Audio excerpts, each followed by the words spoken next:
Just checking whether you're opening. Wait, who? You're opening. I'm open. Yeah.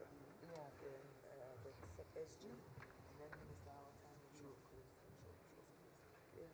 Oh, who's running the show? Where's I'll be asking to moderate.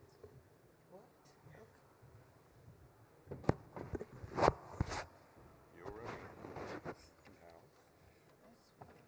They have a whole unit responsible for this. Hello. Excellencies, ladies and gentlemen, let me welcome you to the 13th WTO Ministerial Conference, and specifically the MC13 Business Forum. My name is Nicole Mensah. I'm the Special Assistant and Advisor on Gender and Trade to the WTO Director-General. I'm also your host this morning. It's fantastic to see such a great turnout for the second Business Forum to take place on the sidelines of the WTO Ministerial Conference. Jointly hosted by the WTO and the International Chamber of Commerce, the first Business Forum took place actually 7 years ago at MC11 in Buenos Aires. So it's exciting to be here together 7 years later.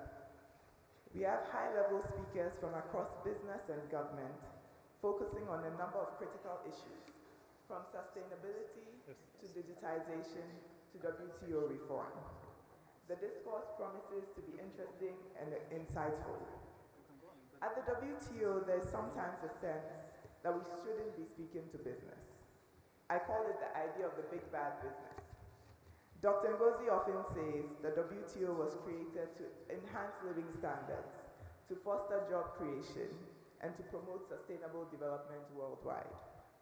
And businesses can help us do this. Businesses can help us elevate living standards. They create jobs for people. They can provide living wages to people. And they can promote sustainable development through the goods and services that they produce.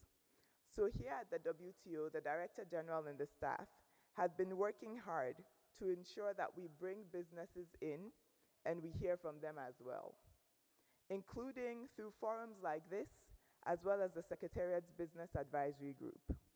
So I look forward to hearing more from you today about how businesses, and by extension trade, can be part of the solution to the crisis we are facing today.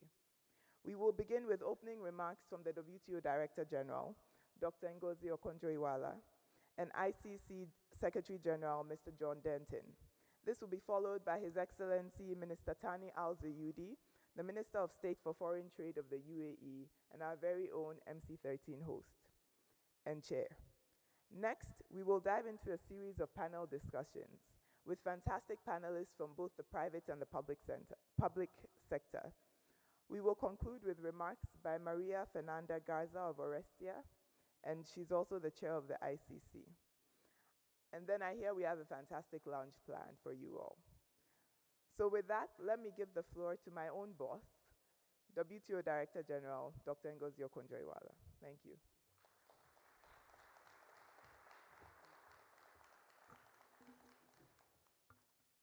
Thank you very much, Nicole, and good morning to everyone. I have to start by apologizing to you because when I finish speaking, I'm literally going to leave so we can open the negotiating session this morning on dispute settlement. I'm sure you want me to go and do that, wouldn't you?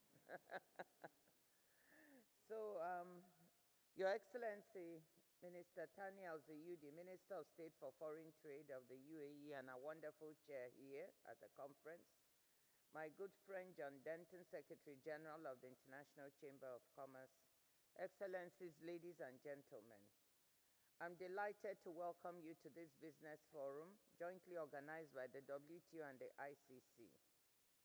3 days into the ministerial, I'm cautiously optimistic about where we are and what we're trying to do. Although I have to confess to you, we have some tough spots. Although the atmosphere and the mood is good, we still see significant gaps in negotiating positions, which we hope we'll be able to close today, whether it's within the fishery subsidies negotiations, which is all about sustainability, or the agriculture negotiations, or the reform and dispute settlement, which we're about to launch now, the e-commerce, which I know many of you are interested in. The good news is that it will be a pressure cooker because we only have 2 days left to get it done. The bad news is it's a pressure cooker. So let's see where we go. But in the meantime, I'm grateful and reassured to see the private sector seated before us here. Businesses are the direct users of the WTO system. You are the exporters and importers. Trade costs come out of your bottom line. Uncertainty around market access weighs on your investment choices. At this critical juncture for the multilateral trading system and for all businesses that operate across borders, your engagement and support really matters. I often have to remind members that it's the private sector that trades. It's businesses that trade. We're here to help support them. It's not governments that trade. Yes, they do sometimes, but that is not the norm. As we all know, the global outlook, both economic and political, is marked by growing uncertainty and instability. We just spoke about this with my Business Advisory Council, with which I met this morning. Over the past 2 years, conflict has been more widespread than at any time since the end of the Cold War. According to the Conflict Data Program at the University of Uppsala, we see human pain and suffering in the news from Europe to Africa, from Central Asia to the Middle East. War also has important economic implications. That said, global economic output has held up slightly better than expected, with some major markets appearing to be on track for a soft landing, like the United States. But prospects in many places are less bright. Earlier this month came news of technical recessions in some advanced economies in Europe. Many developing economies are weighed down by debt distress, high financing costs, real estate crises like in China, and other issues. Although inflation has been falling, higher prices for food, energy, fertilizer, and other essentials are fueling cost of living concerns and political anger.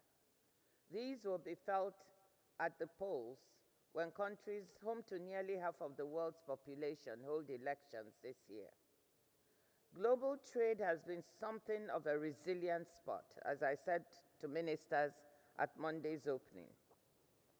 Despite all the shocks and political pressures of recent years, world's goods and services trade remains resilient and in value terms close to record highs. On the diplomatic front too, trade has offered some rare victories for multilateral cooperation.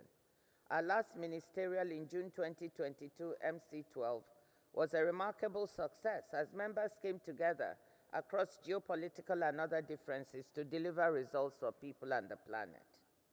Some parts of global trade have been flourishing. To take a few examples, preliminary data for the first 3 quarters of 2023 suggests that global services trade grew 9% year-on-year in value terms, even as goods trade contracted. Looking further back, global exports of services delivered digitally via computer networks have more than tripled since 2005.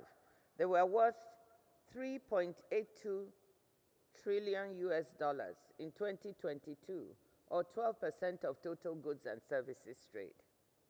Trade in environmental goods like wind turbines, solar panels, and air pollution control equipment has more than tripled since 2000 to reach a record $1.9 trillion in 2022. The Plurilateral Information Technology Agreement at the WTO has removed tariffs on roughly $3 trillion worth of annual trade in goods like servers, computers, mobile phones that help to power AI and the digital economy. Open international markets have been a vital shock absorber, helping businesses, households, and economies cope with one crisis after another. Now, for the other side of the coin, trade and the trading system on which many of your businesses rely faces multiple threats. In the immediate term, the shipping disruptions in the Red Sea and the Panama Canal remind us how security challenges and the climate crisis can directly impact trade growth and inflationary pressures. These problems, together with slowing growth, mean that global merchandise trade volumes in 2023 probably expanded by less than the 0.8% we had projected last October. And with so many downside risks, the 3.3% trade growth we had forecast for this year is likely to be downgraded as well. We are working on new forecasts which should be out in March, April. A longer-term threat is the fact that trade has become a 4-letter word instead of 5 letters in many quarters, scapegoated for all manner of ills. The rules-based trading system, a global public good since it was created 75 years ago, continues to be misconstrued in some quarters. This could open the door to dramatic and costly changes in the way the global economy operates, not least because the WTO still plays a major role in underpinning global trade. Over 3/4 of the nearly $70 billion worth of goods that cross borders every day, are traded under WTO's most favored nation tariff terms. In fact, things may already be changing. After years during which economic decoupling was everywhere except in the trade data, we are now starting to see some initial, though still limited, signs of fragmentation. Trade within geopolitically aligned blocs is now growing faster than trade across them. I don't want to pretend that the status quo in global trade is perfect. Many people and countries have not shared adequately in the gains of trade. The pandemic and the war in Ukraine exposed vulnerabilities in supply chains and the danger of overdependence on certain geographies or countries.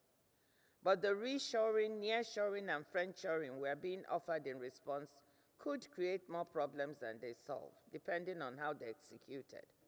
Concentrating production at home or within a small circle of friends could make countries more vulnerable to localized shocks. While some reshoring is inevitable in a few strategic sectors, widespread fragmentation among major economies would be incredibly costly. The better way forward is to reimagine globalization by diversifying and deconcentrating supply chains to include countries and communities in parts of the developing world, in Latin America and Africa and parts of Asia that remain on the margins of the global division of labor. Re-globalization, as we are calling it at the WTO, offers the benefits of interdependence without the risks of overdependence. But re-globalization requires open and predictable markets. That's why MC13 is so important. I know there are specific things many of you want out of this meeting, such as progress on the dispute settlement system and the extension of the e-commerce moratorium. These are important issues, but the bigger issue at stake is the system itself. We are at an inflection point. Will we continue to have a reasonably open, integrated, and predictable global economy? Or will we move towards an increasingly fragmented and divided one? The answer will shape business prospects for the years and even decades ahead. That's why I want to thank you for your support, but also ask you to do more as a business community. Reach out to your policymakers in support of a stronger WTO. Broaden your investment and sourcing decisions to bring in new geographies, more micro, medium, and small enterprise suppliers, more women in trade. Make the case for trade and for cooperation on trade rulemaking, on digital, green, and other future priorities. I always say the future of trade is green, it is digital, it is services, and it must be inclusive. Let's work together here at MC13 and in the months and years ahead to build a more resilient, more inclusive, and greener global economy with a reformed and reinvigorated WTO as its foundation. Thank you.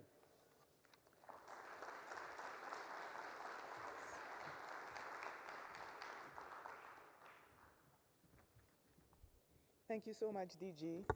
Thank you so much, DG, and all the best in the next session. Thank you for reinforcing that re-globalization is necessary, and we need interdependence without overdependence. Let me now welcome the ICC Secretary General, Mr. John Denton. Thank you.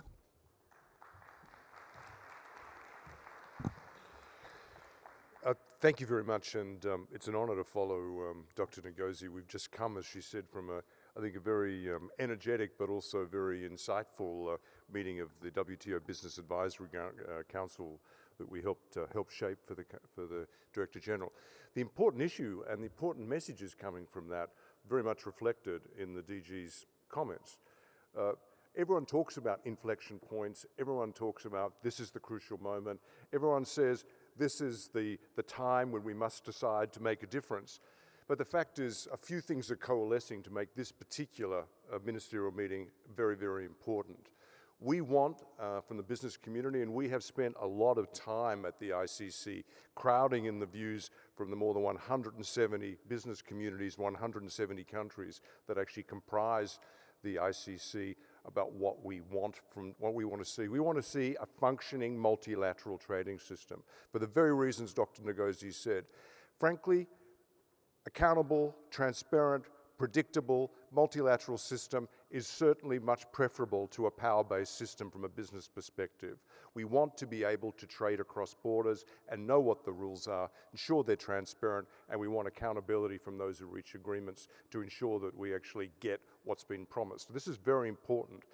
We know that without the WTO, we will see an erosion of trade flows, and we know that, for example, when you even talk about the inclusiveness of trade, that without a WTO, we would see a massive downturn in trade flows in developing and emerging economies, something like 40% in Africa, something like 40% in South Asia, something almost near 30% JP in Latin America. The consequences of not ensuring that the WTO continues to function are actually real.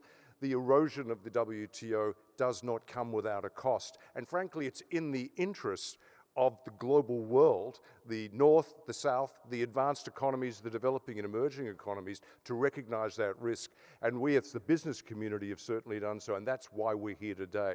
Can I also say it's a great privilege to be with the Minister today, the chair of MC13. One thing that the Minister and I have discussed over the last little while is actually the importance of ensuring a successful outcome.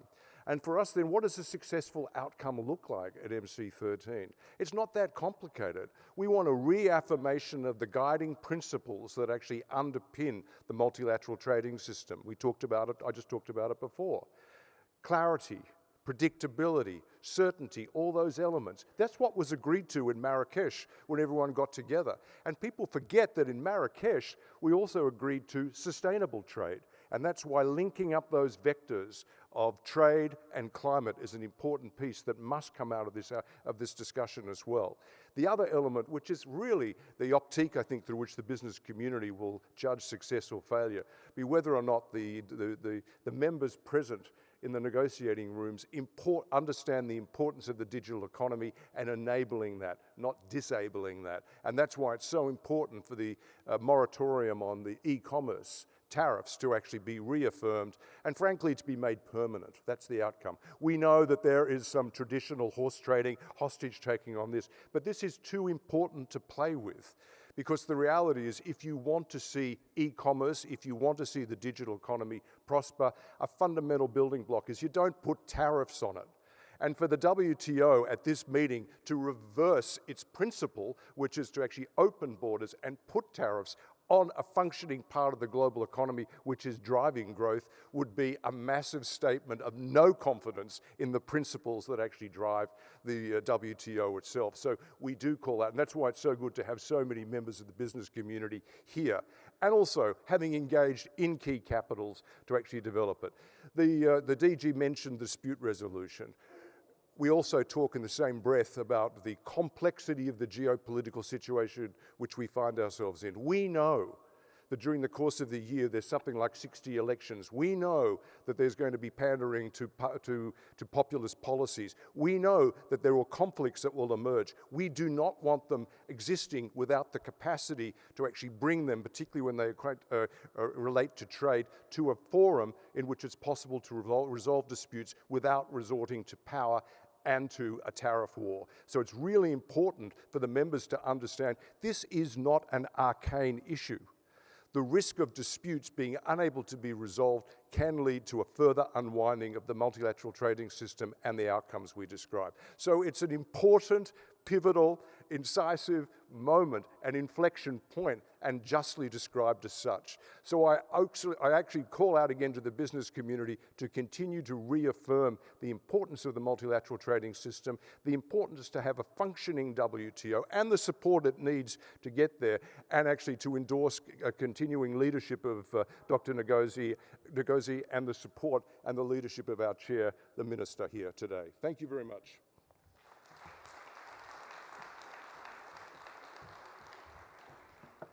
Thank you so much, SG. Thank you for your cry to the business community. Indeed, I'm going to quote you that an accountable, transparent, and predictable, sustainable multilateral trading system is essential. Ladies and gentlemen, let me welcome to the stage His Excellency Minister Thani Al-Zayudi of the UAE. Thank you.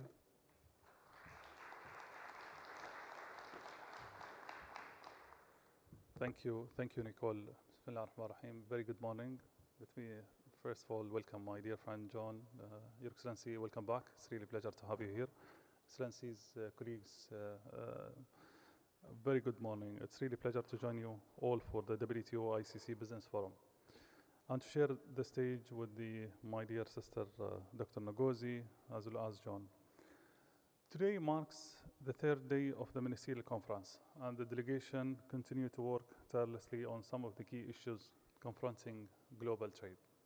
This meeting is a timely reminder of the importance of the international business community's places on the system.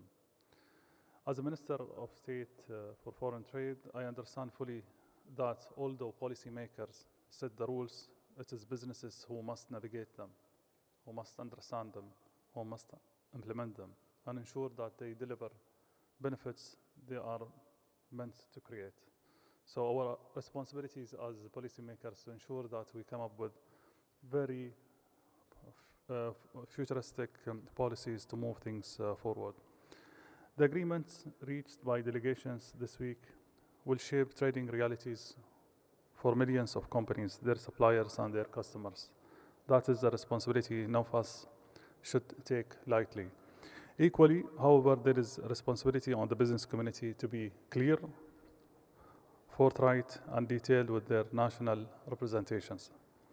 No effective policy can be made without the input of the people. Its impacts day in and day out. Meetings such as this are an important part of the ongoing dialogue. Ladies and gentlemen, we continue to hear that globalization is in decline. The evidence seems to point the contrary, but we can't take nothing for granted. There are economic challenges that governments across the world are facing. They are balancing the need of economic growth and diversification with the new realities of climate change and net zero. We have to accept some of these may bring friction with trading partners or with the trading system itself. Combating climate change or protecting national interests are not incompatible with rule-based trade. The system provides plenty of flexibility to pursue these goals and to do so in a way that minimally harms the trade of the others. However, if leaders want to reform the trading system to better accommodate them, they need to know how it will affect the businesses. It is imperative that trade policy community sees that businesses are focused on both individual WTO issues and the system as a whole.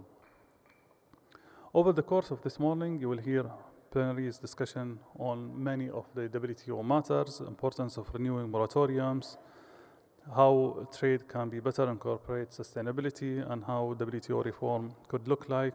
And these are areas where we need to be loud.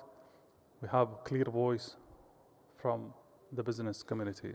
Sustainability and digital are emerging fields. These and their interactions with the trade policy are only just being formulated. To get this right, the business community needs to articulate the reality of the ground and potential impact of the market intervention. We have already heard you on the importance of renewing the moratorium of the e-commerce. We accept that this is absolutely a top priority for the private sector, and members know that this is a key outcome. It is worth noting again that founding principles of WTO is that tariff reduction is beneficial. In the decades since the WTO was founded, its rewarded are clear. If members allow tariffs to rise in an area where none exist, this is contrary to their spirit. WTO reform is a complex project requiring the governments to assess how changes today might impact their interest tomorrow and the near future. We, members, also need to consider how the private sector can be more meaningfully engaged in the work of the WTO on the ongoing basis. And the Director-General, Dr. Ngozi, and I remain optimistic that MC13 will deliver a range of outcomes. We're doing everything in our power to help the members find consensus. Any success will be achieved this week will be, at the least, partially due to the realization that the business community is watching. As a chair of the Ministerial Conference, I hope you will allow me to ask that you do more than just watch this week. I invite you to engage in the trade policy deliberation and discussion occurring in your own countries and region. I know my ministerial counterparts and myself are ready to listen. Thank you for being with us, and I wish you a very constructive and pleasant meeting throughout the day. Thank you.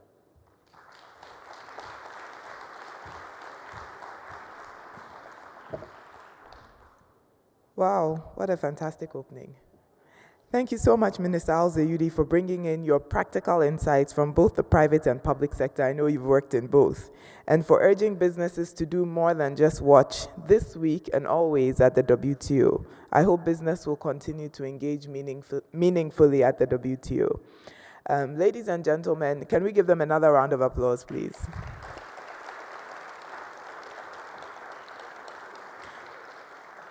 Thank you. So we will now convene and go on a short break until 9:30, and then we'll reconvene at that time with the first of 3 high-level panel discussions. Thank you.